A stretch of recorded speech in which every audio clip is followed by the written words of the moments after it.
Okay, let's try this again.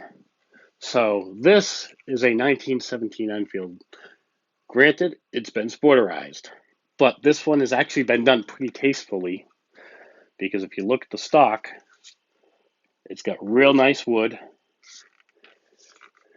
no real major dent stings, cracks, anything in the wood. So stock is in nice condition. Granted, the stock might be only 20 years old. The gun itself is at least 100, over 100 now. It's property marked, well, not U.S. property marked, but U.S. marked 1917 Enfield, and it's an Eddystone. Now, the bolt, the receiver, I think the trigger guard, no, not the trigger guard. It does have the flaming bomb on it, so this is a World War One gun. This saw action in World War One. And I hate the fact that somebody sporterized it. I would have preferred to get it in original configuration, but those run about 800 to $1,000 for an original, and I can deal with it for $200. I can deal with the fact it's sporterized. They did put these what are these Williams? Yeah, Williams peep sights.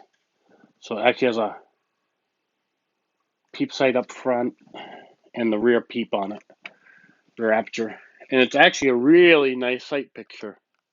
It's got a really nice trigger in it. I would suspect someone did some trigger work to this gun because this is not your average sporter, judging by its condition. This was done pretty well as a conversion.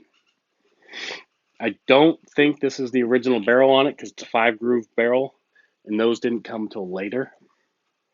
It's definitely a hefty gun. This thing's probably 10 pounds at least. Takes down like a Mauser. It's a cock on close action.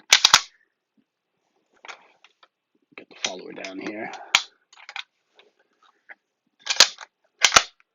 Works just like a Enfield cock on close, which I'm not a big fan of, but this particular design, I do like it. If it works real well, it's fast. Now, if I took the follower out, I could really run this bolt fast. Um, as far as I can tell, it hasn't been re-blued, so there is bluing wear, but a lot of the original bluing is still intact. The guy did put his name on the, or somebody's name on the magazine well floor plate, which, it is what it is there. But for $200, this thing will take any game in North America you can think of with 30-06. It's one of the strongest actions for 30-06 that I know of because it's so overbuilt.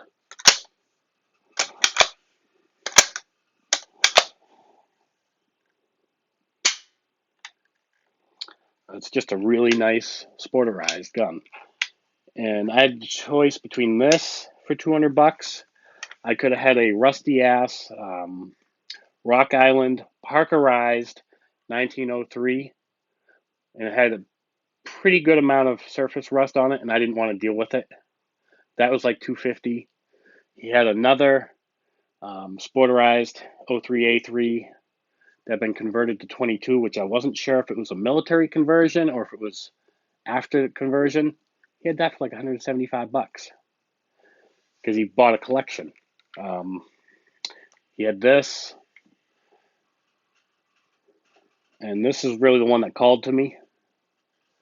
And I had a gift card that was, well, not a gift card, a prepaid credit card that I had like $205 left on. So I was like, screw it, give it to me. um, yeah, I mean, I'm very happy with this gun. I haven't shot it yet because I don't have any 30-06 ammo. I got to pick up some PPU. Um, I know this thing's going to kick like a mule because it is a 30-06, but maybe I'll put a limb saver on the back here so I don't kill my shoulder because I'm not a big guy. Where it hits it usually, at least right now, when I shoulder this thing, and I shoulder it properly, it's not hitting my collarbone.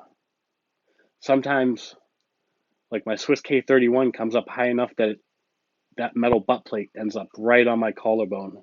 And after about 20 rounds of that, you feel it.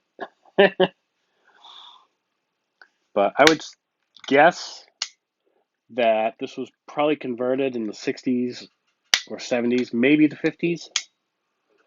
Um, the semi-pistol grip on it feels great in the hand. I mean, it locks right in. Whoever did this knew what they were doing on converting this gun. It was definitely done by an old school gunsmith who took his time doing it.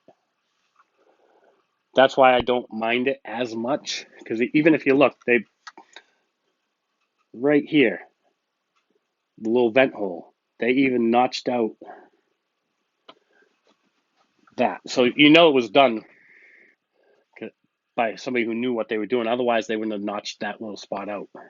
They would have probably just ended up covering over that vent hole. I mean, if you ever had a problem, it would have blown that little part off, but they actually took the time to notch it. So that definitely tells me they knew what they were doing and took their time doing it.